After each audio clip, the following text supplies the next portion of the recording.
प्रारंभ हो रही है 9 दिनों की शक्ति पूजा। आज रात्रि से शक्ति अर्थात वो चित शक्ति जिसने समस्त सृष्टि का रूप धारण किया, कभी प्रकृति के रूप में, कभी कला के रूप में, कभी जल, वायु, पर्वत, आकाश के रूप में स्वयं को प्रकट किया और हम मानवों को जीवन दिया। वो दुर्गा, आदि शक्ति, कल्याणी, भवानी, शिवानी इन 9 रातों में पूर्ण जागृत होकर संसार का पुनः एक बार उद्धार करेगी। माँ चित शक्ति सतत अनवरत इस संसार में स्त्री रूप में सदा ही कायम रहती है। वह कभी राधा बनकर कृष्ण की आनंदिनी शक्ति है, कभी माता पार्वती के रूप में प्रेम की अखंड ज्योति, कभी दुष्टों का संहार करने वाली महारानी लक्ष्मीबाई दुर्गावती, कभी वेदों पर भाष्य करने वाली मैत्री और गार्गी, कभी विज्ञान का ज्ञान प्रसारित करने वाली जानकी अम्मल और कमला सोहनिया, कभी साहित्यकार महादेवी वर्मा, महाश्वेत देवी, कमला मार्कंडेय, कभी भूतकाल को वर्तमान में सुप्रतिष्ठित करने वाली इतिहासकार शारदा द्विवेदी और डॉक्टर प्रेम चौधरी हुई, कभी अपनी सुंदरता और अदाकारिता से सबको मोहने वाली साधना वैजयंती माला आदि हुई, तो स्वरों को शुद्ध रूप से हर घर में पहुंचाने वाली हीराबाई बरोडेकर, गंगूबाई हंगल और शरण रानी हुई। मातृशक्तियों को प्रणाम करने का, इन्हीं नाद योगिनियों को नमन करने का, इन्हीं शब्द संचारिणियों का गुणगान करने का माध्यम है शब्दात्मिका। शब्दात्मिका अर्थात मातंगी। शास्त्रीय संगीत में शब्दों और स्वरों की रचना करने वाली, सांगीतिक साहित्य का सृजन करने वाली भगवतियों के कार्य को जन जन तक पहुंचाने का कार्यक्रम शब्दात्मिका वीणा वेणु आर्ट फाउंडेशन आप सभी के सामने प्रस्तुत करता है। आशा करती हूँ आप सभी को हमारा यह प्रयत्न भाएगा।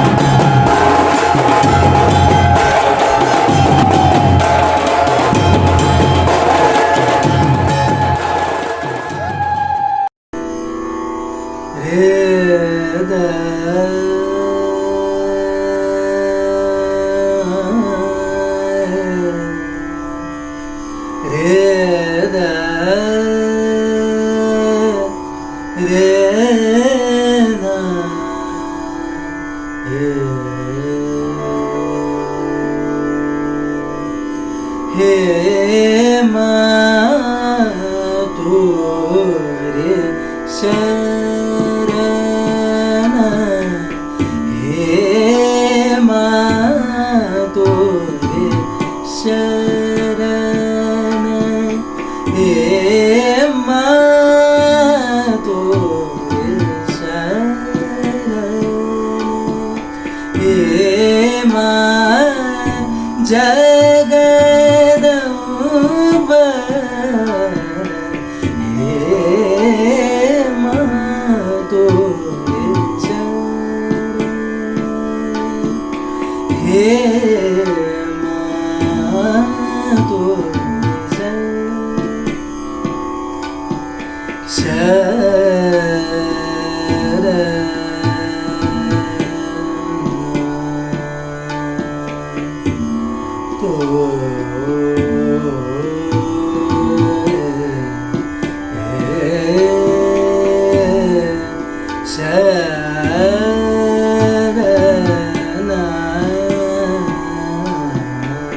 हे माँ तोरे शरण,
जगत जननी लक्ष्मी जगत जननी लक्ष्मी ज्ञान देवी सरस्वती मधुर भाषिणी सुखदायिनी माता भवानी काली माता माता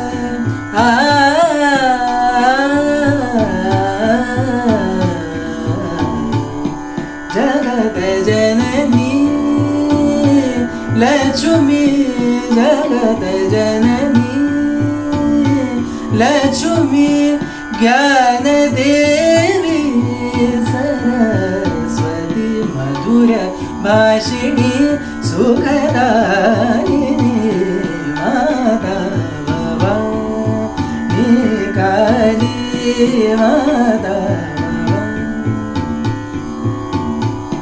भवानी काली माता भवानी काली मरे मरे नजारे मरे मरे दादा मरे मरे दादा रे मरे दादा मरे दादा दादा रे दादा मरे मरे माता बर पद मरे मरे मरे मरे पद मरे मरे पद सारे दादा दारे सारे दादा दब मरे माता मरे दारे मरे मरे मरे मरे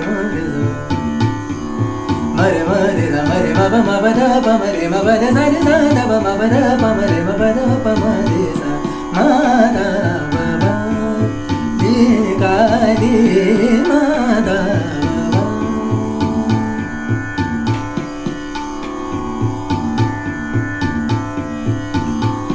माता भवानी काली दुर्गा गौरी दुर्गा गौरी विघ्नहारिणी भवतारिणी माता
नमस्कार, मैं आरोही बुद्धकर आप सभी लोगों का स्वागत करती हूँ शब्दात्मिका फेस्टिवल में।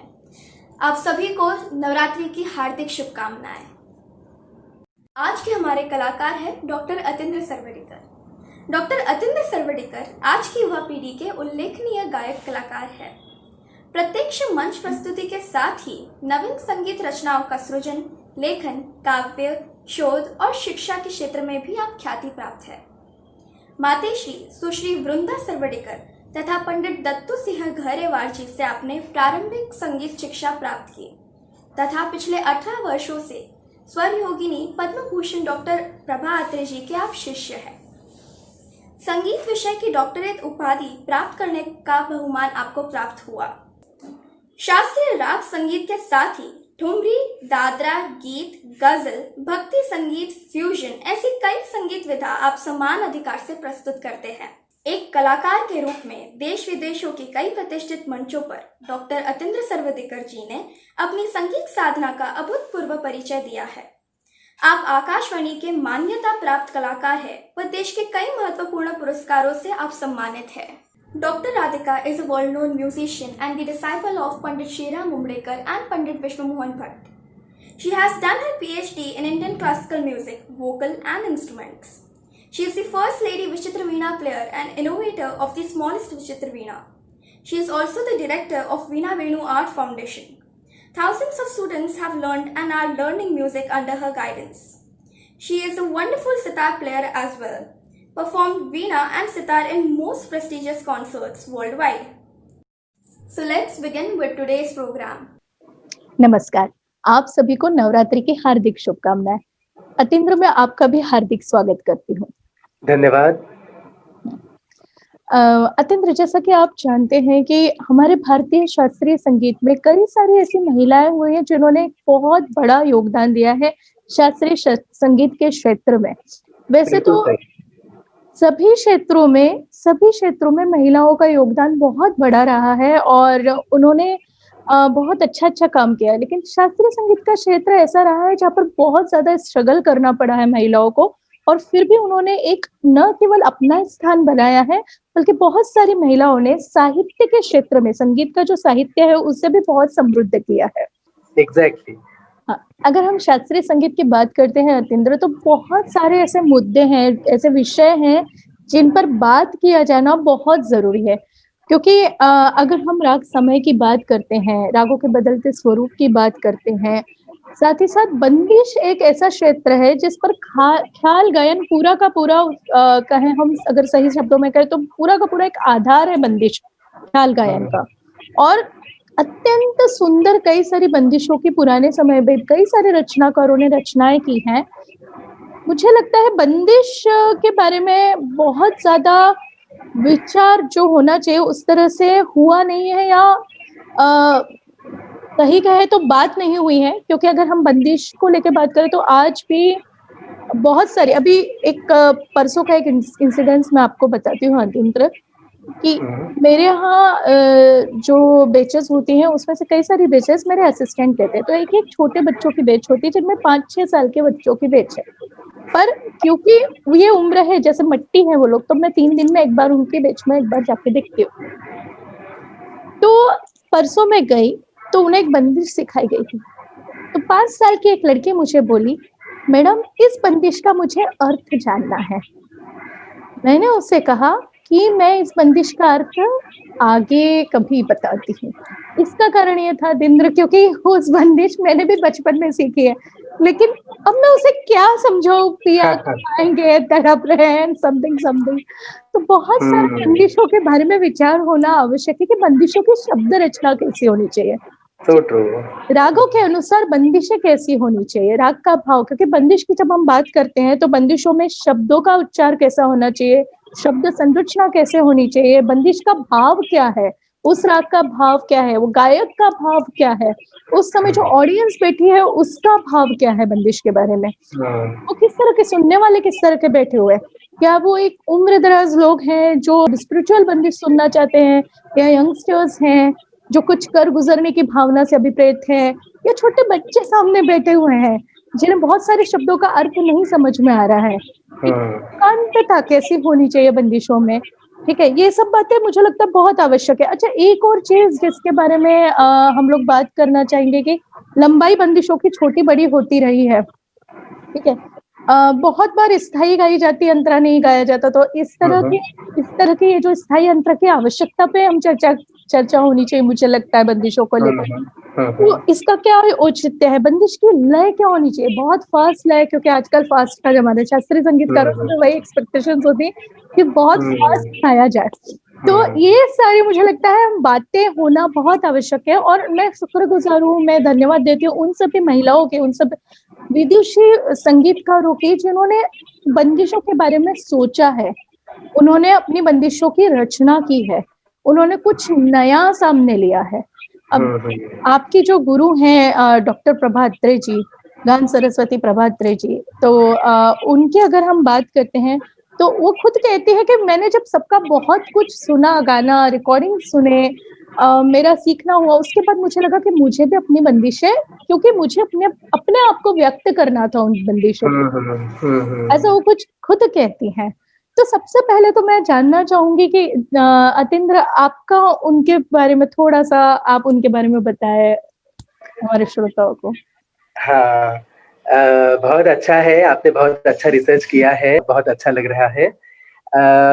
तो आपने बहुत सही कहा कि ये जो चीजें हैं इनके ऊपर ज्यादा विचार होना जरूरी है, और प्रभा जी जैसे जो प्रतिभाशाली लोग हैं, जो जिन्होंने एक स्वतंत्र एक रास्ता तैयार किया, लोगों को एक नया रास्ता उन्होंने दिखाया, तो ऐसे कलाकारों का जो योगदान है, उनका जो काम है, उनका जो कंट्रीब्यूशन है, उसके ऊपर बात होना, उसकी चर्चा होना बेहद आवश्यक है।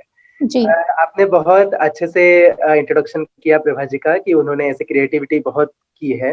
तो हुँ, मेरा उनके बारे में मतलब अभी ऐसा है कि एक तो मैं उनका शिष्य हूँ, तो गुरु के बारे में आप जितनी बात करोगे उतना कम ही होता है। लेकिन इन शॉर्ट में जो मतलब मुझे उनके दर्शन हुए हैं, उसके बारे में मैं शॉर्ट में आपको बता सकता हूँ कि हुँ, मैं 2003 से प्रभा जी का शिष्य हूँ, मतलब अभी हुँ, लगभग 18 साल हुए हैं, मैं उनका शिष्य हूँ। शुरुआत में मतलब ऐसे था कि मैं शोलापुर से हूँ बेसिकली, हुँ, तो वहाँ पे वहाँ पे हमारे जो सर थे, गहरवार सर करके थे, जो पलुस्कर परंपरा के थे, उनसे मैंने सीखा था। लेकिन फिर बाद में मैंने प्रभा जी का गाना जैसे सुना, वो छोटी-सी उम्र में, मेरी उम्र हुँ, 13-14 साल की होगी, तब हुँ, मैंने उनका गाना सुना तो मुझे बहुत उसपे मतलब गाने पे बहुत अट्रैक्शन मेरा हुआ कि हुँ, उस गाने में जो एक भाव था, उसमें लालित्य था, लेकिन उसके साथ ही उनके गाने में एक तैयारी का भाग भी बहुत था कि तान है, सरगम है, तैयारी का भाग भी बहुत था। हुँ, और उनकी बंदिशों की तरफ भी मन बहुत आकृष्ट होता था। जब मैं 11th-12th में था, तो उसी समय में हमारे वहाँ शोलापुर में प्रभा जी का आना हुआ गाने के लिए। हुँ, उन्हें भारत सरकार की ओर से पद्म भूषण दिया गया था और उसी के संदर्भ में वो कार्यक्रम था। तो तब मैंने उनका लाइव परफ़ॉर्मेंस सुना और हुँ, उनका एक योगी जैसा व्यक्तिमत्व, उनके चेहरे का तेज और उनके गाने की अत्यंत सुंदर प्रस्तुति, जिससे मतलब जैसे मेरे ऊपर एक सम्मोहन हो गया उनके गाने का, उनके व्यक्तित्व का। और फिर तब मेरे मन ने ठान ली कि गाना अगर सीखना है तो इनसे सीखना है। ये मेरे गुरु हैं, ये मुझे कहीं से अंदर से वो फ़ीलिंग आया। और फिर मैंने उनसे जैसे-तैसे मैंने कॉन्टैक्ट किया, मैं मुंबई में आया, फिर और मेरा ये नसीब बहुत बड़ा है कि उन्हें क्या लगा पता नहीं, लेकिन उन्होंने मुझे एक्सेप्ट किया कि स्टूडेंट करके। और फिर मैं सीखने के लिए आया और राधिका जी, वो समय में मैं शोलापुर से मुंबई ट्रैवल करके सीखता था। ओह! मतलब सैटरडे, संडे मुंबई आना है, सीखना है, फिर वापस जाना है। ऐसे ओह! मैं सीखता था उनसे और तब मैं बीएससी ज़ूलॉजी हुआ हूँ मैं, तो उन्होंने कहा था कि एकेडमिक्स भी अच्छे से करना है, ऐसे नहीं कि गाने के लिए सब छोड़ दिया, एकेडमिक्स हुँ, भी अच्छे से करना है। हुँ, तो इसलिए बीएससी करते-करते मैंने ऐसे हुँ, सीखा और फिर 2007 में मैं मुंबई में शिफ्ट हो गया। मेन उद्देश्य यही था कि गुरुजी से सीखना है।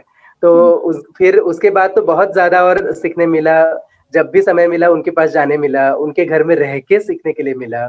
हुँ, हुँ, उसी के साथ फिर संगीत में एमए किया, पीएचडी किया, ये सब बातें की, लेकिन सब चीज़ें करते हुए उनका आशीर्वाद पीछे रहता था, उनकी तालीम पीछे थी और विचारों की एक जो बैठक उन्होंने दी, कि हुँ, मतलब हुँ, गाना प्रस्तुत अच्छा करना है, ये तो मेन उद्देश्य है। हुँ, लेकिन उसके साथ ही आपके जो विचारों की बैठक है, आपकी जो क्या बोलते हैं, क्रिएटिव माइंड है, वो भी डेवलप हो, उसकी राइट, तरफ भी आपका ध्यान होना चाहिए। ऐसा हुँ, उन्होंने हमें हमेशा से सिखाया है और हुँ, उनकी प्रेरणा से ही सब चीज़ें जो हुई है कि मैं भी लिखता हूँ, कंपोज़ करता हूँ, ये उन्हीं के आशीर्वाद से है और उनका आइडॉल मतलब वो सामने रहते हैं ना नज़र के कि उन्होंने हुँ, खुद ये सब चीज़ें की है। तो राइट। गुरु के रास्ते पे हमें चलना है ऐसे, ये सब चीज़ें भी करते हैं राइट। हम। मुझे बहुत अच्छी बातें आपने उनके बारे में हमें बताई और हाँ, उनकी बंदिशों की अगर बात करें तो बहुत बार ज्याला म्हणतो काहीतरी व्याख्या बंदिशी त्यांनी रचलेल्या आहेत खूप हाँ, सुंदर हाँ, बहुत हाँ, अलग हाँ, तरह की हाँ, बंदिशें भी और बहुत हाँ, सुंदर शब्दों में रची हुई वो खुद कहते हैं कि मुखड़े में राग का स्वरूप आना चाहिए और ये बहुत बड़ी बात है कि बंदिश एग्ज़ैक्टली, हाँ बंदिश क्योंकि आलाप करने के बाद अभी जो गायन है वो वादन की तरह जनरली नहीं होता क्योंकि वादन में हम आधा घंटा भी आलाप करते हैं ठीक एग्ज़ैक्टली। है कई बार अभी समय की कमी से कम करना पड़ता है पर जनरली वादन में सही आलाप बात है, मुख्य रूप से आलाप होगा जोड़ होगा झाला होगा लेकिन गायन में सही बात। थोड़ा आलाप करके बंदिश को हुँ, ही उसकी हाँ, मांडनी पूरा की जाती है उसके आधार पर पूरा राग का विस्तार होता है तो जब हम मुखड़ा एग्ज़ैक्टली, लेते हैं उसमें राग का स्वरूप ही उनकी बहुत अच्छी बात उन्होंने बताई है कि राग का स्वरूप पूरा मुखड़े में आना चाहिए यही है, फिर सही बात है, फिर सही बात। आकारांत शब्द पर लाइन का अंत होना चाहिए करेक्ट, तो जैसे करेक्ट, उन्होंने एक उनकी बंदिश है सबन के नंदलाला विनती सुनो गोपाला सही बात है, नाम जपत दिन रतिया देहो मोहे दरसवा तो ये सही सब बात में आ बाद में आ रहा है तो सही ऐसी बात है, ही सही कोई बात बंदिश आप भी बताएं आप जो आज गाने वाले हैं उसके बारे में थोड़ा बताएं उस बंदिश के बारे है। सही बात है, सही बात है। पहले तो मैं थोड़ा-सा बंदिशों की उनकी पार्श्वभूमि आपको बताता हूँ में हम्म कि वो भी बहुत मुझे बहुत उसके बारे में रिस्पेक्ट लगता है कि जो बात वो कहते हैं ये बंदिश हम्म उन्होंने कैसे करना शुरू किया उसमें। प्रभा जी मुख्यतः पंडित सुरेश बाबू माने जी की शिष्या है। पंडित सुरेश बाबू माने ये उस्ताद अब्दुल करीम खान साहब के पुत्र थे। जी। तो उनसे उन्होंने प्रमुख शिष्य जो तालीम है वो प्राप्त की। हम्म। लेकिन हुआ ऐसे कि प्रभा जी की 5-6 साल की तालीम उनके पास हुई थी और सुरेश बाबू का आकस्मिक निधन हो गया। वो गुजर गए। जी। लेकिन प्रभा जी कहते हैं कि सुरेश बाबू ने जो तालीम उतने समय में दी वो इतनी विलक्षण थी कि वो 5-6 साल की तालीम में उनका पूरा संगीत के बारे में नजरिया खुल गया।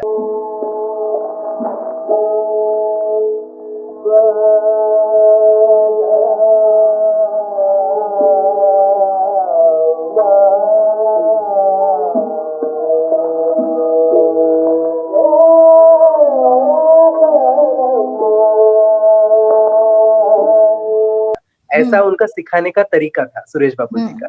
तो उन्होंने सब चीजें मतलब ख्याल करते करते वो कहते थे, देखो इसको ऐसे घुमाया तो ठुमरी हो जाती है, इसको ऐसे घुमाते हैं तो नाट्य संगीत हो जाता है। तो ऐसे वो तो इसलिए उनको सब चीजें आ गई, वो तालीम जो थी 5-6 साल की उसमें। लेकिन सुरेश बाबू जी गुजर गए 52 में।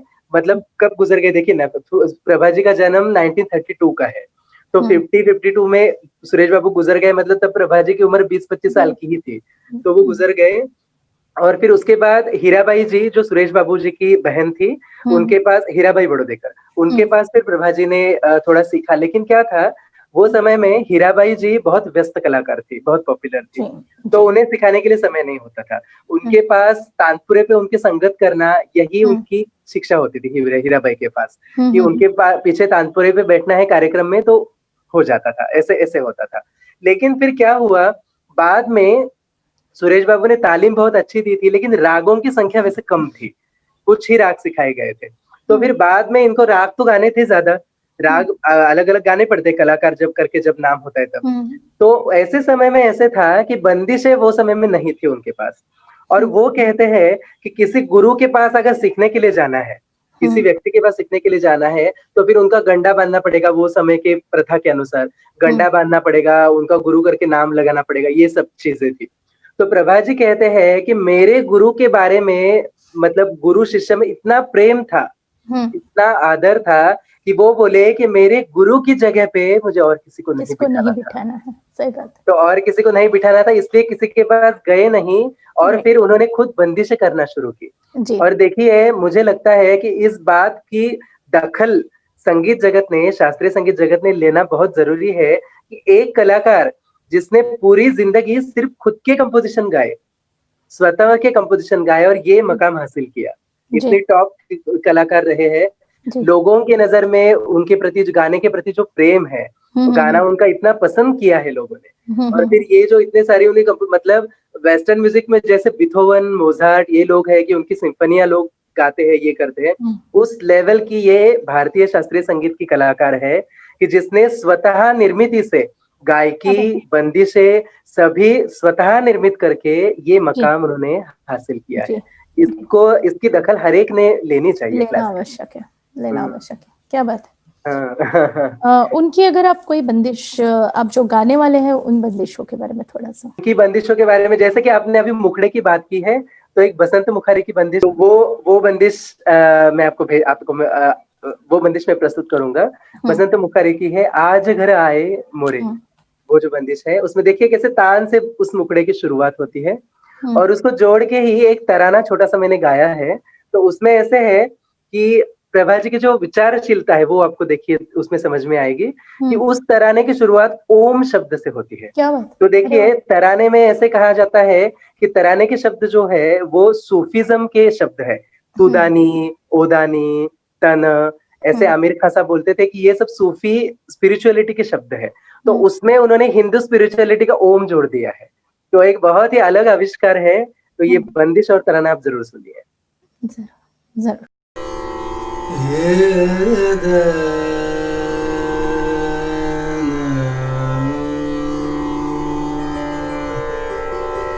आज घर आए मोरे श्याम, आज घर आए मोरे श्याम, सूझत ना मोहे अब कछु काम, सूझत ना मोहे अब कछु काम।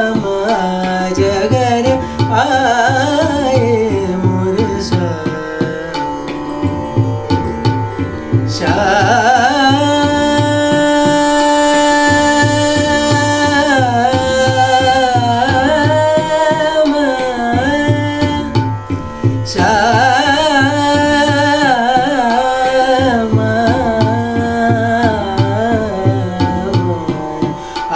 अगर आए मोर सावर सूरत मोहनी मूरत, सावर सूरत मोहनी मूरत, जित देखूं श्याम आज अगर आए मोर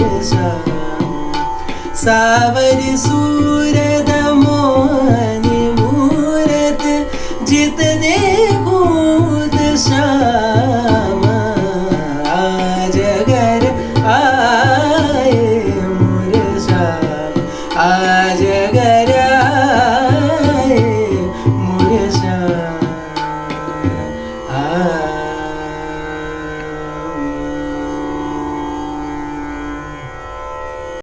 एक तराना सुना रहा हूँ राग बसंत मुखारी में ही। इसकी विशेषता ये है कि इस तराने की शुरुआत ओम इस शब्द से होती है। तराने के बारे में ऐसे कहा जाता है कि तराने के जो शब्द है ओदानी, तोदानी, तना, ये सब सूफियाना स्पिरिचुअल वर्ड्स हैं। सूफियाना के जो अध्यात्म है उसके शब्द है, ऐसे कहा जाता है। तो उसमें प्रभा जी ने ओम यह हिंदू स्पिरिचुअल वर्ड उसमें ऐड किया है, तो इसलिए बहुत सुंदर तराना बना है, आपको सुनाता हूँ। ओम तदानि दीम तनदीम, ओम तदानि दीम तनदीम, ओम तदानि दीम तदानि तदारे दारे दीम तनन दीम दीम, ओम तदानि दीम तनदीम, ओम तदानि दीम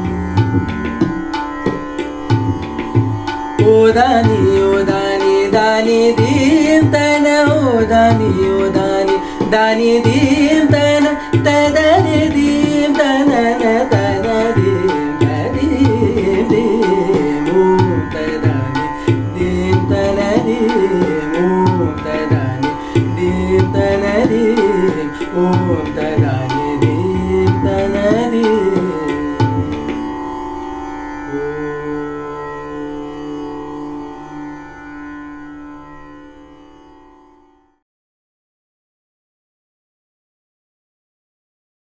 तो कुछ बंदिशें ऐसी हैं जो उन्होंने ताल से मेल की करके बनाई हुई है, ताल से साथ जोड़ के बनाए हुए हैं। जैसे उनकी एक बंदिश है झप ताल की, जिसके शब्द है नंद नंदन मनमोहन।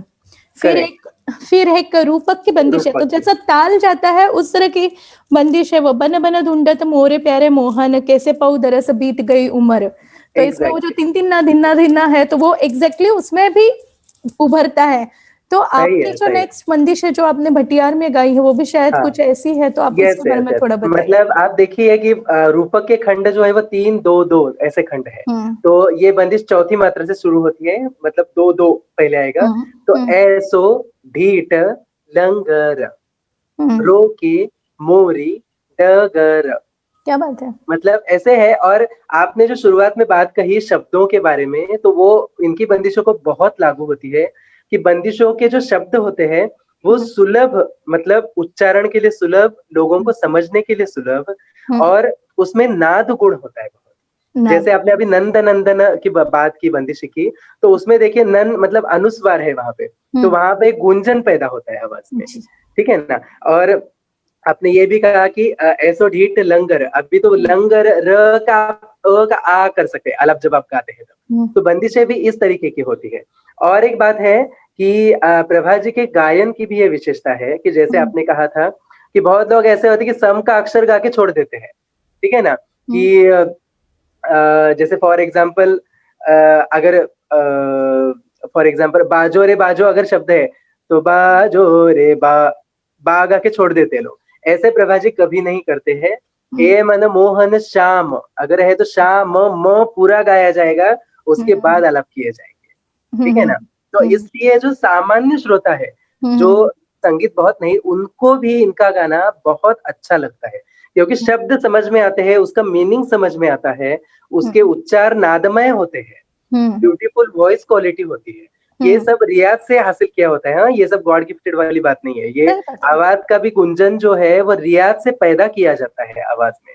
तो जी, ये सब वजह से ये गाना मासेस और क्लासेस दोनों में अप्रिशिएट होता है। अप्रिशिएट होता है, क्योंकि जनरली जो मैसेज है उनका यही कंप्लेंट होता है कि शब्द तो समझ में ही नहीं आए बंदिश के, शब्द एग्जैक्टली, सही आपने बात, क्या गाए, शब्द सही बात क्या है। गाए। राग भटियाल मध्यलय रूपक रे द ए ना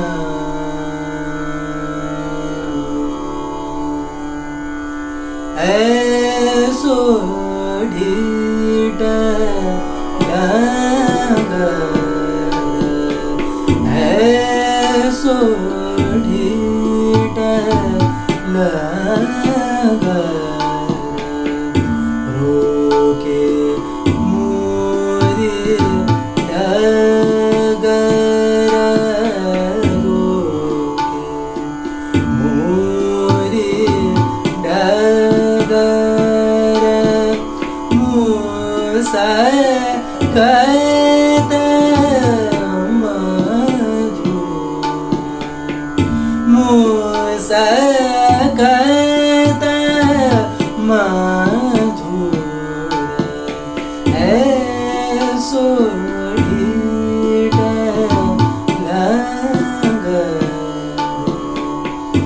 देखो मारे काकर देखो मारे काकर होरी मोरी डगर भेजे सारी चूनर भेजे सारी चूनर मूसा कहत निठुर ऐसो ढीठ लगर ऐसो ढीठ लगर।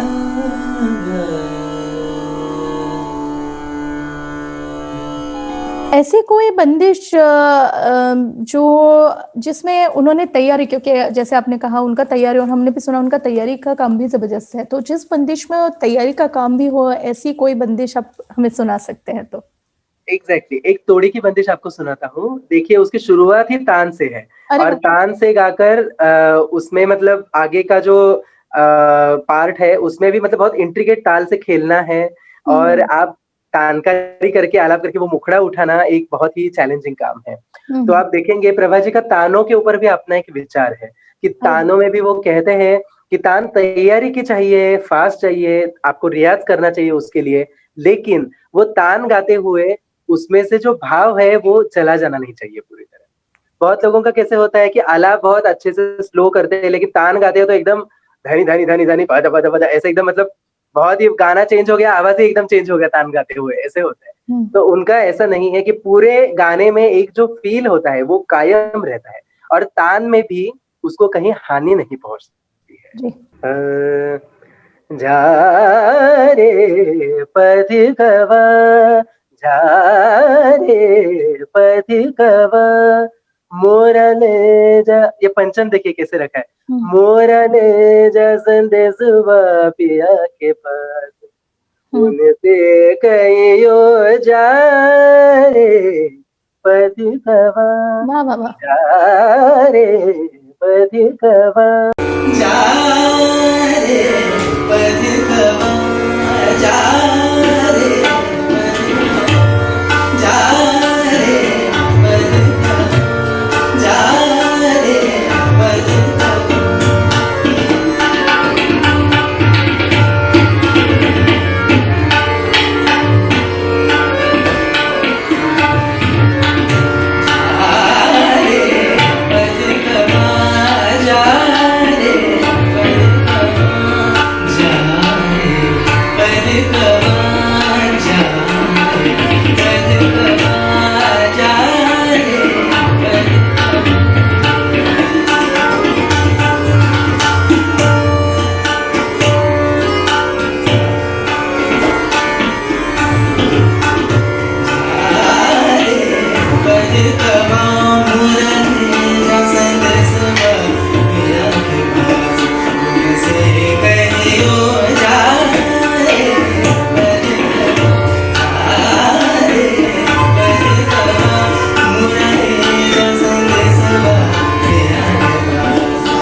अतीन्द्र, बंदिश का भी अपना एक पूरा का पूरा सौंदर्य शास्त्र है। बंदिश बेमतलब नहीं लिया गया है कि सिर्फ राग का विस्तार है इसीलिए बंदिश नहीं लेनी है कि चलो शब्दों के सहारे राग का विस्तार, उसका अपना एक अस्तित्व है। तो आपकी नेक्स्ट बंदिश भी शायद कुछ इतनी ही सुंदर है, आप मुझे उसके बारे में बताइए ना। सही बात है। ये बागेश्वरी के एक में सुना रहा हूँ उनकी, लागे रे उन्हीं से नैना। तो आप इसमें सुनाइए, देखिए कि कितना लालित्य है, लालित्य सौंदर्य, मतलब बागेश्वरी जैसा। और उसके कारण एक भाव जो निर्माण होता है, वो स्वर संगतियों की आकृतियों के कारण जो भाव निर्माण होता है, वो एक अलग स्तर पर आपके परफॉर्मेंस को लेके जाता है। नहीं तो बहुत बार ऐसे होता है कि बहुत जोर जोर से उच्चार करके बंदिश गाते हैं, या बहुत क्या बोलते हैं कि ताल के जो ठेके के जो खंड होते हैं या मात्राएं होती है, उनपे बहुत ऐसे आघात करके बंदिशें गाई जाती है। तो इससे कहीं पे कहीं ना वो भाव को हानि पहुंचती है, ऐसे होता है। तो ये जो इसके उच्चारण है, शब्द है, लागे रे उन्हीं से नैना, मतलब ये जो कर्ण यूज किए जाए, इससे एक फील आता है, मतलब आप एकदम आपके मन को छू जाता है। क्या बात है, क्या बात। लागे रे उन्हीं से नैना, लागे रे उन्हीं से नैना, लागे रे उन्हीं से नैना, लागे रे उन्हीं से नैना।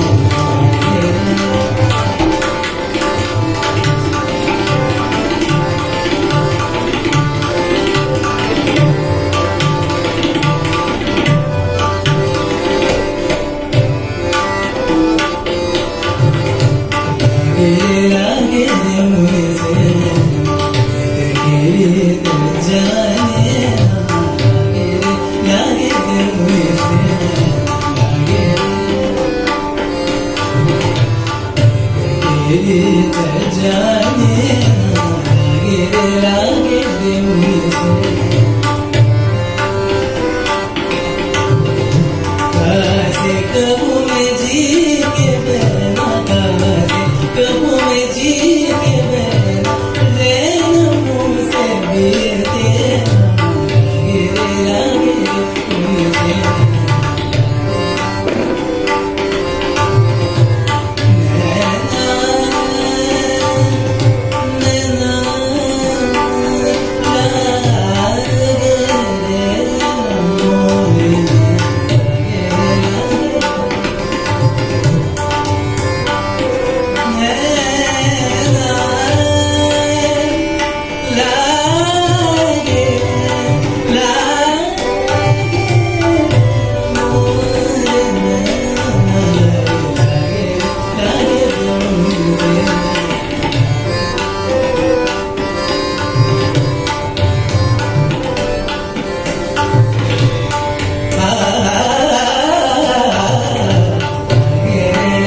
अतिन्द्र, उन्होंने कुछ रागों का भी निर्माण किया है, उन रागों के आप नाम और उसमें से किसी राग में एक आधी बंदिश अगर आप हमें सुनाए तो। जरूर जरूर जरूर। उन्होंने लगभग 13-14 राग निर्माण किए हैं। अपूर्व कल्याण है, शिवानी है, शिवकली है, और भिन्न कंस है, और रवि भैरव है, और ऐसे बहुत सारे राग हैं जो उन्होंने तैयार किए। कला हीर करके एक राग है, कलाहीर। बहुत सारे, करेक्ट, ऐसे बहुत सारे राग उन्होंने तैयार किए हैं और बहुत सुंदर है। उसमें भी उनका लालित्य, विचार, सौंदर्य, ये सब झलकता है उनमें। क्या एक बंदिश आपको सुनाता हूँ उनकी, अपूर्व कल्याण राग में है। तो ये अपूर्व कल्याण की और आड़ा चौताल में है, ताल भी अलग प्रयोग किया है। तो सुनते हैं, ये बंदिश अपूर्व कल्याण है।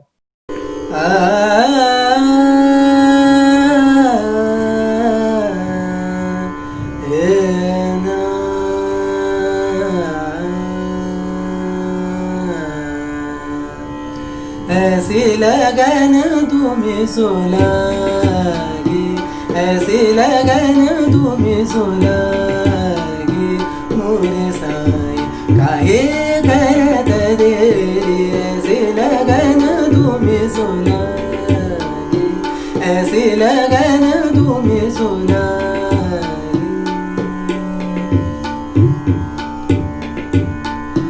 अखियन सुवन लाई, अखियन सुवन लाई, तुम बिन रहत उदासी, मोरे साई काहे करत देरी।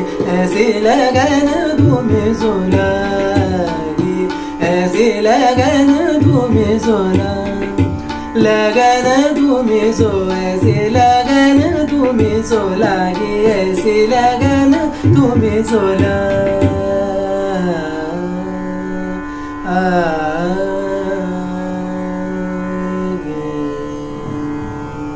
एक राग आपको सुनाता हूँ मैं, प्रभा जी की निर्मित है, मधुर कंस ऐसे राग है ये।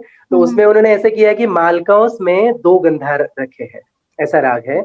और इसमें मैं एक तराना प्रस्तुत कर रहा हूँ। तराना प्रस्तुत करने का वजह ये है कि इस तराने को सरगम युक्त तराना कहा जाता है। प्रभा जी का सरगम प्रस्तुति पे उनकी डॉक्टरेट भी है, और सरगम प्रस्तुति पे उनका बहुत योगदान है। बहुत योगदान है, उन्होंने बहुत काम किया, और उनकी सरगम मुझे लगता है बहुत भावपूर्ण होती है। वो स्वरों को सिर्फ गाती नहीं है, उसमें पूर्ण राग प्रस्तुतिकरण वो सरगम के माध्यम से होता है। और ऐसा उन्होंने जिस समय में सरगम गाना शुरू किया था, तो उस समय में सरगम का चयन बहुत कम होता था, और बहुत सारे जो क्रिटिक्स है या ऐसे लोग हैं, वो उस पर टीका भी करते थे कि सरगम नहीं गानी है, सरगम क्यों गानी है, ऐसे करते थे। तो प्रभा जी ने एक शास्त्र शुद्ध भूमिका लेके सरगम का पुरस्कार किया, सरगम का स्पष्टीकरण किया। उनका कहना है कि सरगम में सिर्फ सांगीतिक अर्थ होता है, मतलब सारे गम आप जब गाते हैं तब उसमें कोई, जब आप पिया बिना गाते हैं तो लोगों के सामने पिया आ सकता है, मतलब ऐसे कुछ इमेजिनेशन हो सकता है। लेकिन आप जब गरे गरे गरे म ग म गरे सा रे ग म गरे सा म ग म गरे, ऐसे वेरिएशंस करते हैं, तो एक तो आप लय का काम भी कर सकते हैं। और प्रभा जी का ऐसा भी है कि किराना घराने में ज्यादा बोलतान नहीं गाई जाती है, क्योंकि अब्दुल करीम खां ऐसे मानते थे कि बोलतान में शब्द कभी कभी टूटते हैं। शब्द टूटते हैं मतलब क्या है कि पी या भी ना, ऐसे अगर कहेंगे तो पी अलग हो गया, या भी अलग, ऐसे हो सकता है।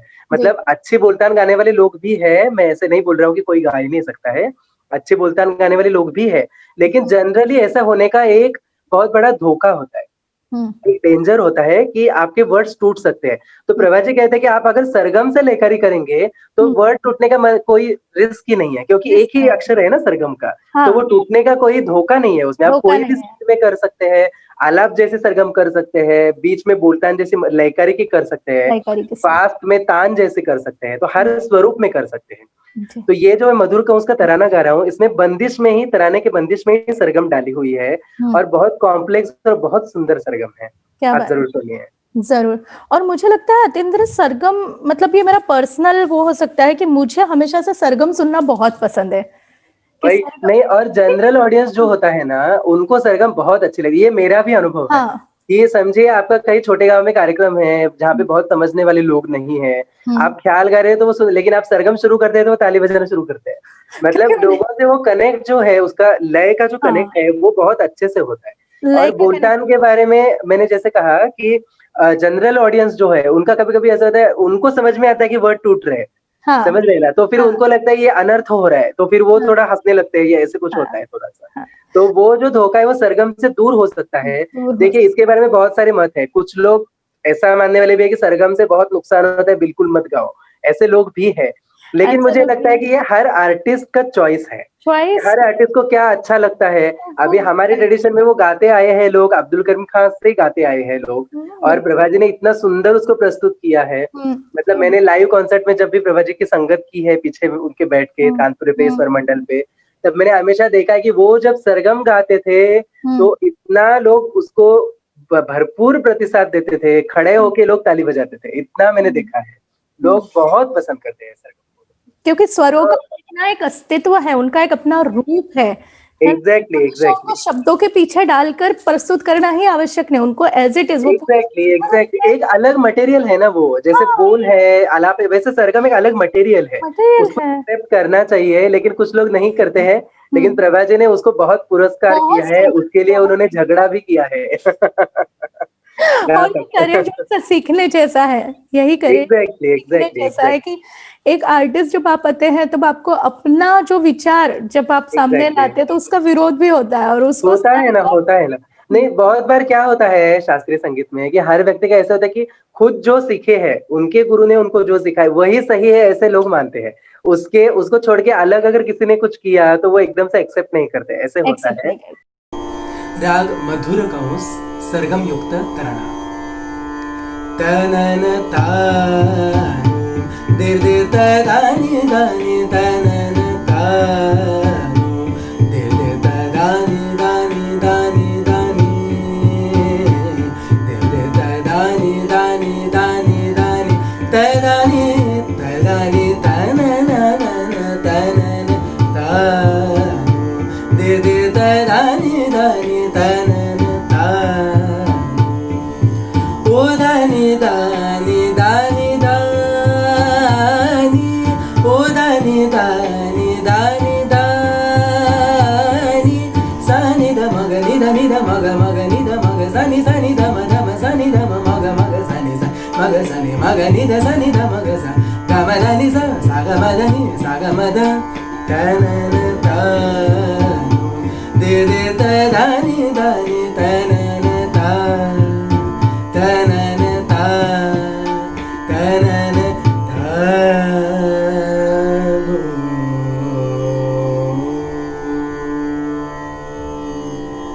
शिवरंजनी जैसे मैंने कहा कि हुँ, शिवरंजनी जैसे देखिए आप लाइट का राग माना जाता है। किरवाणी हुँ। भी लोग लाइट का मानते थे। मतलब किरवाणी लाइट का ही क्लासिकल में मानते थे इतना बट वाद्यों में एग्ज़ैक्टली। बजता है ज़्यादा।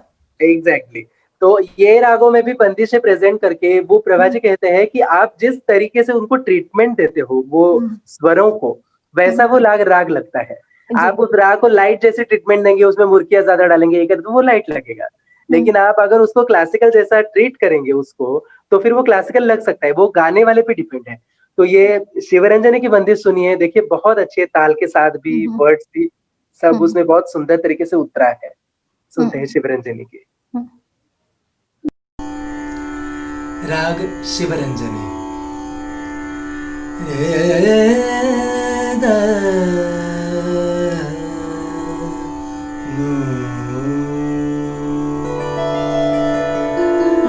मोरे मंदिर आए, मोरे मंदिर आए, मोरे मंदिर आए, मोरे मंदिर आए, स्वामी जगत के मोरे मंदिर आए, मोरे मंदिर आए। नैनन दीप जला के, नैनन दीप जला के, प्रेम के फूल सजा के, प्रेम के फूल सजा के, नाचत मन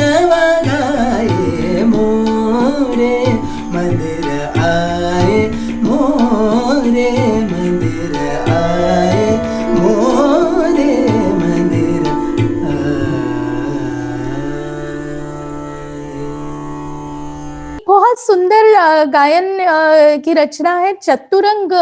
हमने तो बचपन में एक दो सीखी था चतुरंग। आपने जो आप गाने वाले हैं शायद कोई चतुरंग, प्रभा जी का कोई चतुरंग आप गाने वाले, उसके बारे में थोड़ा सा बताइए। चतुरंग जैसा कि आप जानते ही है कि 4 प्रकार होते हैं। स्वर मतलब शब्द होते हैं, अर्थवाही शब्द होते हैं, अर्थहीन शब्द होते हैं, तराने के बोल होते हैं और तबले के बोल होते हैं। तो प्रभा जी ने जो चतुरंग किया है उसका वैशिष्ट्य ऐसा है कि वो एक दाक्षिणात्य राग में है, जिस राग का नाम हेमावती है। और इस राग में उन्होंने किया है, और दाक्षिणात्य राग है इसलिए उसको थोड़ी दाक्षिणात्य राग जैसे ट्रीटमेंट भी दी गई है।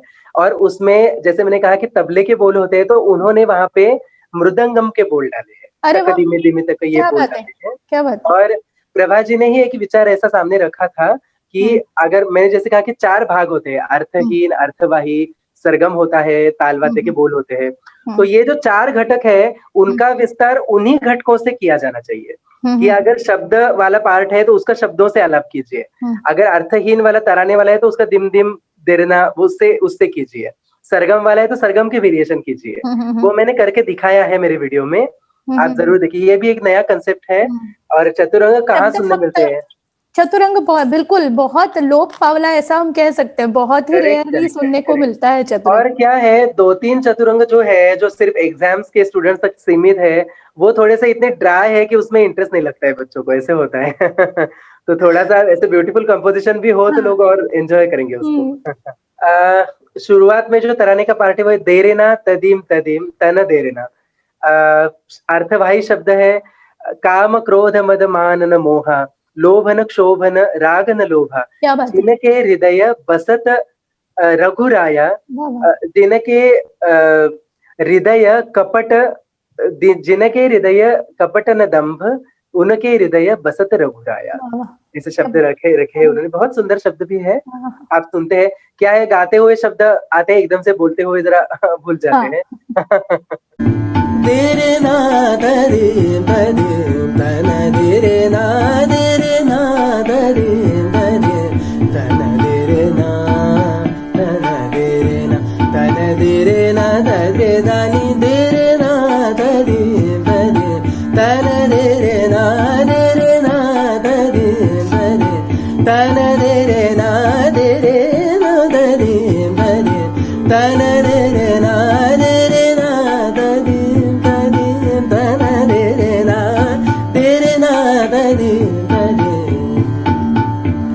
काम क्रोध मद मानन मोह, काम क्रोध मद मानन मोह, काम क्रोध मद मानन मोह, काम क्रोध मद मानन मोह, काम क्रोध मद मानन मोह, लोभन क्षोभन रागन द्रोह, जिनके कपट दंभन ही माया, तिनके हृदय बसत रघुराया।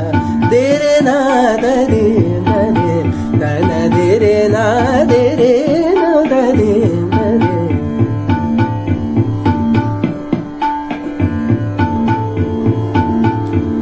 धीरना धीरना धीरना धीरना धीरना धीरना दगरे सदनि दम पम रे गरे सा गसा गरे सा नि मगरे सा नि द प मग म प द नि सा गरे सा नि द प मगरे सा। धीरना धीरना धीरना प प म प द प म प म प द प म ग ग प म प द प म ग रे रे ग म प द। धीरना धीरना धीरना नि द नि द नि द द नि द द नि द द नि द द नि द द प म ग रे रे ग म प द। धीरना धीरना धीरना सा रे रे ग प म म प नि द द नि रे सा द नि द प म ग रे सा। धीरना धीरना धीरना द ग रे सा द नि द म प म रे ग रे सा ग सा ग रे सा नि म ग रे सा नि नि द प म ग म प द नि सा ग रे सा नि द प म ग रे सा रे ग म प द नि रे ग म प द रे ग म प सा रे ग म प द नि सा नि द प म ग रे सा। तेरे ना तदे तदे तन देरे ना देरे ना तदे तदे।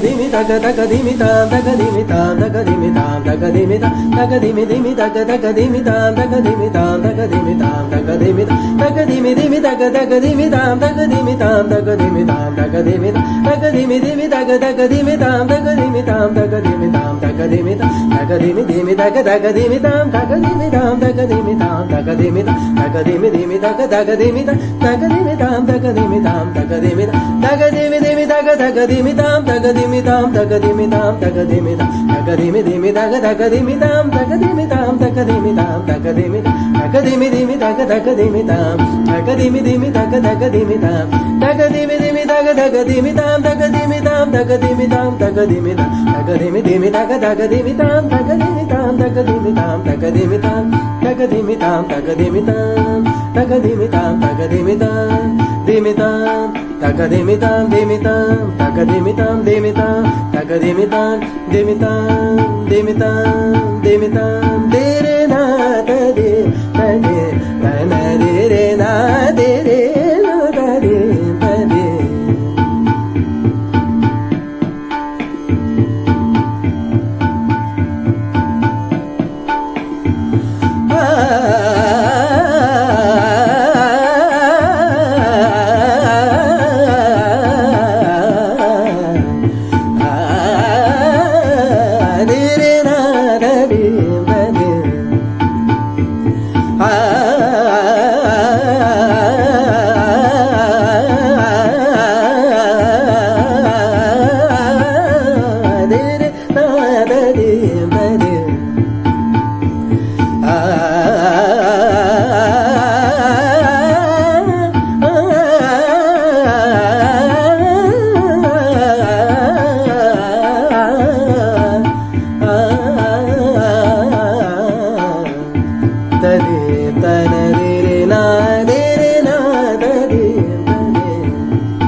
ओके।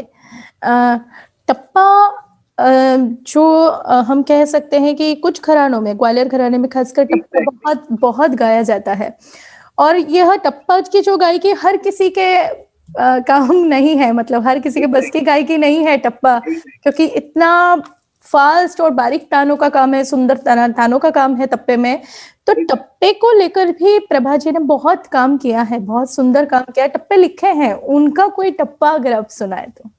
जरूर जरूर जरूर। जैसे आपने कहा वो बात बिल्कुल सही है कि ग्वालियर घराने में बहुत बड़े बड़े गायक हुए कि जिन्होंने बहुत सुंदर टप्पा प्रस्तुत किया है। बनारस में भी कुछ लोग प्रस्तुत करते हैं। तो प्रभा जी का मतलब एक तो उनका टैलेंट, उनका ब्रिलियंस ऐसा है कि वो हर चीज का जिस पकड़ सकते हैं, ऐसे उनका प्रतिभा है उनकी। तो उन्होंने क्या किया है टप्पे में कि जैसे मैंने कहा था कि सुलभता सबको समझ में आई, ये उनकी भूमिका शुरू से ही रही है। तो उन्होंने जो टप्पा किया है वो हिंदी में है। जनरली टप्पे पंजाबी में होते हैं, हम सब जानते हैं। तो उन्होंने हिंदी में किया है, जिया मुरा लागे ना तुमरे बिना पिया। अरे वाह। ऐसा हिंदी में टप्पा किया है, आधा तीन ताल में है, और उसकी एकदम टप्पे की सब खूबियां उसमें उतरी है उस टप्पे में। और मुझे लगता है कि नए टप्पे शायद ही किसी ने किए होंगे, पुराने टप्पे सब लोग गाते हैं। तो ये एक उनका बहुत बड़ा कंट्रीब्यूशन है। टप ख्याल, ठुम ख्याल, ये भी सब उन्होंने किया है। मैंने एग्जाम्पल के तौर पर काफी का एक टप्पा उनका प्रस्तुत किया है। अरे वाह, अरे वाह, सुनते हैं। टप्पा राग काफी। आ, आ,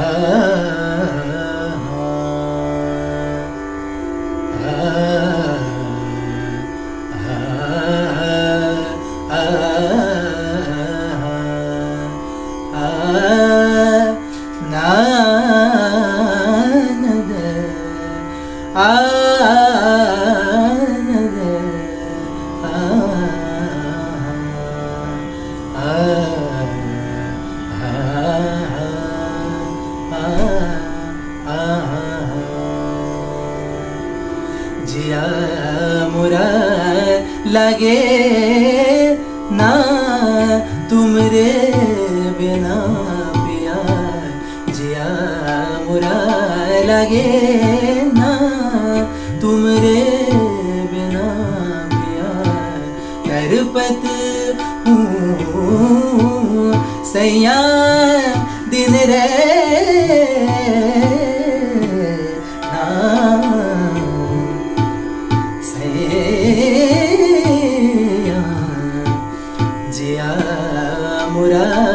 लगे ना तुमरे बिना पिया, तरपत हूँ सैया दिन रे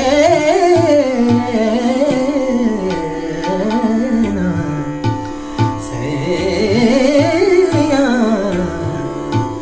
जिया मुरा लगे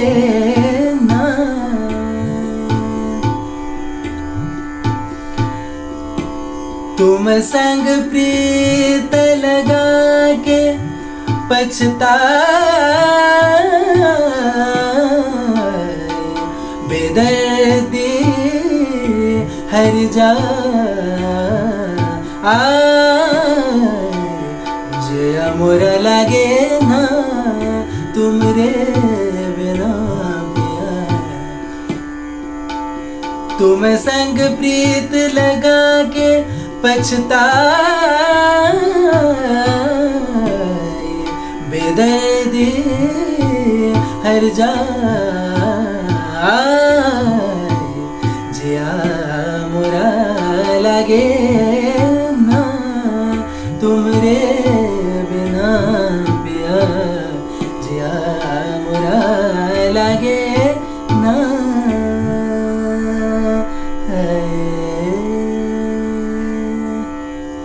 अतिंद्र, ठुमरी और दादरा भी उन्होंने, ऐसा नहीं है कि संगीत का कोई भी पक्ष, कोई भी रचना उन्होंने छोड़ी होगी, ठुमरी दादरा भी उन्होंने लिखा है और बहुत सुंदर ठुमरी दादरे लिखे हैं। उनमें से कुछ, कोई एक ठुमरी या दादरा अगर आप हमें सुना दे तो अच्छा लगेगा। जरूर जरूर जरूर। उनकी ठुमरी दादरे के बारे में और एक मुझे खूबी बतानी है, जो कि मैं उनका मेल स्टूडेंट हूँ, तो मुझे वो बात बहुत मतलब अच्छी लगती है कि मेरे पास ऐसे गुरु है कि ऐसा विचार कर सकते ऐसा विचार करते हैं कि हाँ, उन्होंने अलग होना चाहिए बंदिश के शब्द और पुरुषों के अलग होना चाहिए। एग्जैक्टली वो कहते हैं कि अगर ठुमरी गानी है तो, लेकिन आप बात सही भी है, आप देखिए ना, अगर मैं ऐसी कोई बंदिश गाऊं कि क्या सैया बिना मेरा जिया, ऐसा कुछ गाऊंगा तो थोड़ा और लगता है, अजीब लगता है। हाँ, तो उन्होंने, वो ऐसा पहला आर्टिस्ट है कि जिसने ऐसा कुछ किया होगा। उन्होंने स्त्रियों के लिए अलग किया है, पुरुषों के लिए अलग किया है। मैं जब छोटी थी तो मुझे इस बात का बड़ा विचित्र लगता था कि पुरुष लोगों की भी वही बंदिशें हैं जो औरतों की बंदिशें हैं। मतलब ऐसा कभी नहीं होता था कि पुरुषों के लिए कुछ अलग लिखा गया है, मतलब वही सास ननंद मोरी देगी गा रही, वही पुरुष भी गा रहे हैं, पर प्रभा बंदिशें हैं कि सजनवा मोरा और सजनिया मोरी, ऐसा कुछ सही बात किया है उन्होंने। तो एक पहाड़ी का मैं दादरा सुना रहा हूँ, तुम बिन सावन बरसत नैना। तो उनके जो फीमेल स्टूडेंट है वो गाते हैं तुम बिन साजन बरसत नैना, ऐसे गाते हैं। मैं गाता हूँ तुम बिन सावन बरसत नैना, आजारी सजनिया, ऐसे उन्होंने मेरे लिए ऐड किया है। उनके फीमेल स्टूडेंट जो होते हैं वो सजना गाते हैं, मुझे सजनिया ऐसे ऐड किया है। देखिए कितनी सुंदर बात है कि साजन की जगह उन्होंने सावन किया है, सावन किया है, करेक्ट करेक्ट, एक मतलब अक्षर के अंदर से कितना बड़ा वो पूरा बदल किया है, स्वरूप सही बदल बात, सही बात। नहीं नहीं, और उनके जो शब्दों का चयन है ना, ये बात बहुत उनको क्रेडिट देने वाली है। मतलब जो शब्दों का चयन है उनका, वो मतलब एक एक्स्ट्रा ऑर्डिनरी चयन है कि मतलब साहित्य उनका जो है उसका वो बहुत ही सुंदर साहित्य है। नहीं, बहुत सुंदर पहाड़ी का, साहित्य है, बहुत हाँ सुंदर हाँ, साहित्य है। यस यस, पहाड़ी का सुनते हैं दादरा। जरूर जरूर पहाड़ी का दर्द सुनते हैं। राग पहाड़ी का दादरा प्रस्तुत कर रहा हूँ। रे सावन सावन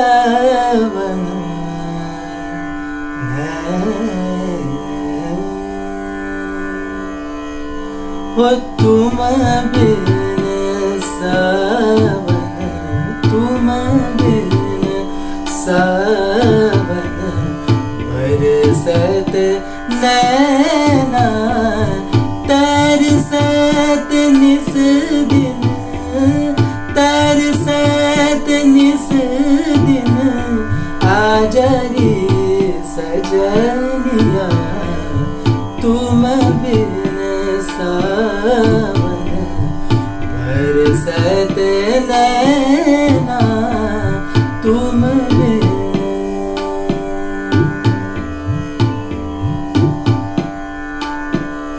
ओ सावन सावन नैना,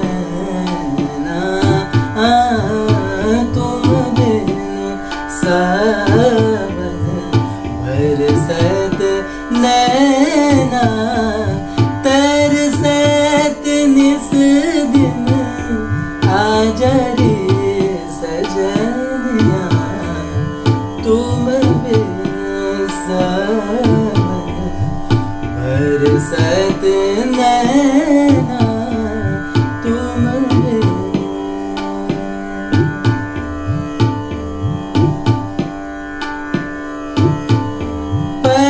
पलकन लागत, पलकन लागत, कछु नाही भावत, कछु नाही भावत, बिरहा सतावत, आजरी सजनिया, तुम बिन सावन बरसत नैना, तुम बिन सावन, तुम बिन हो, तुम बिन हो, तुम बिन सावन।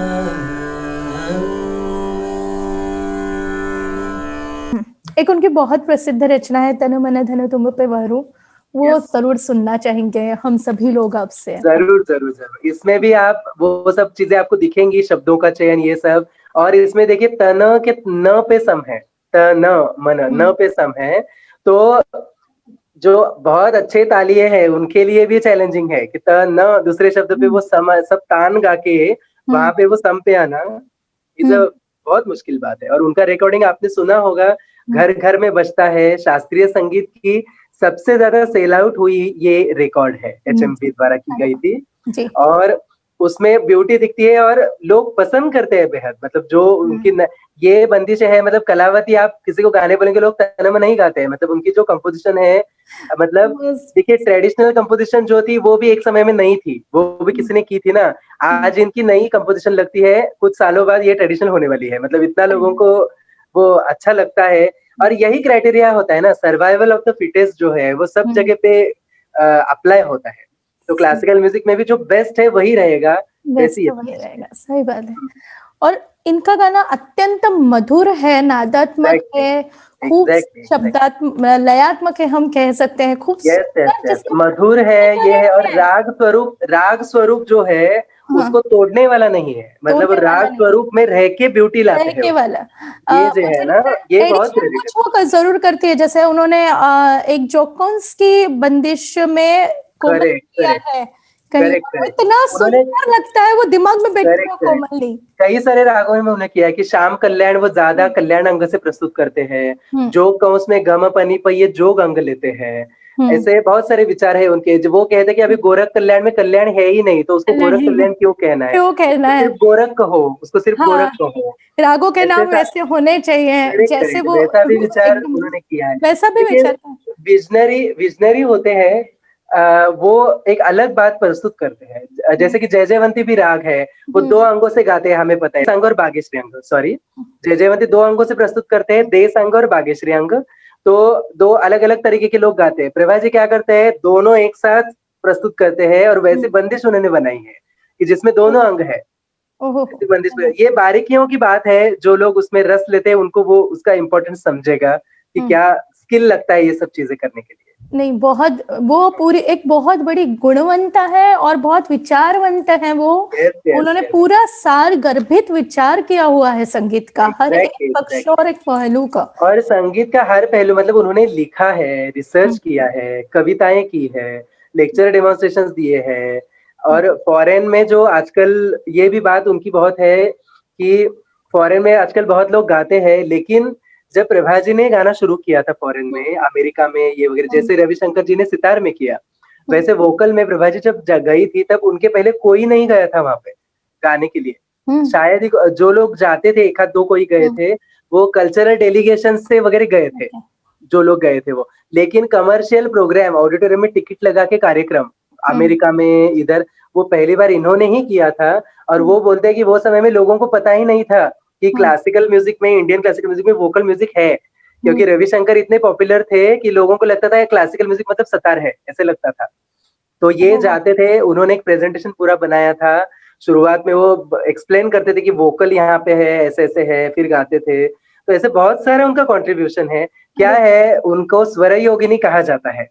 तो वो स्वर योगिनी है, इसलिए वो योगी जैसी है। वो खुद के बारे में कभी बात नहीं करते हैं, कभी किसी को कुछ बोलते नहीं है, ये मैंने किया है, कभी उनके मुंह से आएगा नहीं कि मैंने ये किया है, मैंने वो किया है, कभी आएगा नहीं। इसलिए आजकल जमाना ऐसा है कि जो खुद के बारे में बात करते हैं ना, उनको लोग बड़ा समझते हैं, ऐसे होता है। लेकिन जो जानकार है वो सही मायने में जानते हैं कि उनका क्या स्तर है और उनका क्या कंट्रीब्यूशन है। सही बात है। और ये बात सही उनको बात है। देखने से, ये स्वर योगिनी वाली बात, उनकी अपीयरेंस, उनको देखने से जो उनके अंदर एक तेज दिखाई देता है, उसी से समझ में आती है। Yes yes.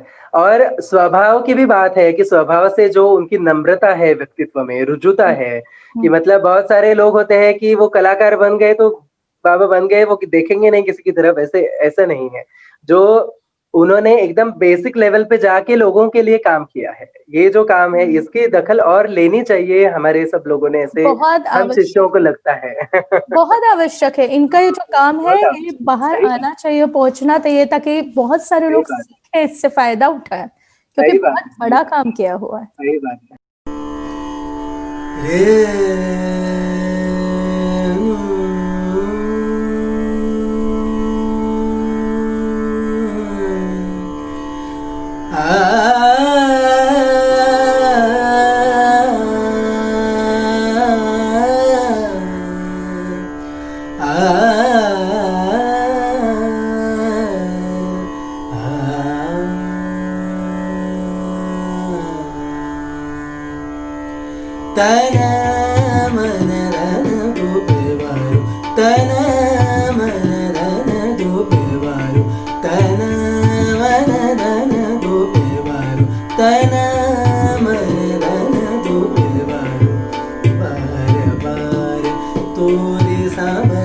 सूरत और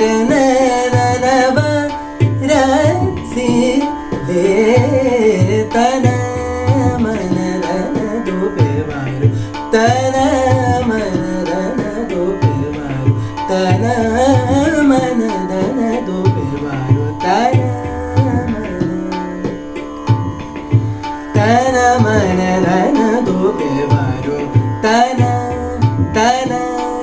मन तन मन रन दो बेवारो तन सावरी सूरत मोहनी मूरत सावरी सूरत मोहनी मूरत निरखत है मुझसे बार बार तन मन धन तो बेवारो तन मन धन तो बेवारो तन तन तन तो बेवारो तन तन तन तो बेवारो तन तन तन मन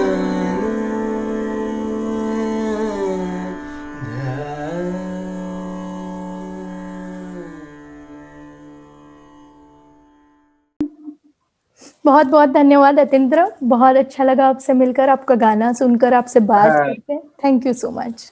आशा करती हूँ आप सभी को आज का कार्यक्रम अच्छा लगा होगा और आप सभी से निवेदन करती हूँ कि आप शब्दात्मिका फेस्टिवल की डेटों को अटेंड करें 18 अक्टूबर शाम 7 बजे, जब सुश्री ऋतुजा लाड़जी अपना गायन प्रस्तुत करेंगी।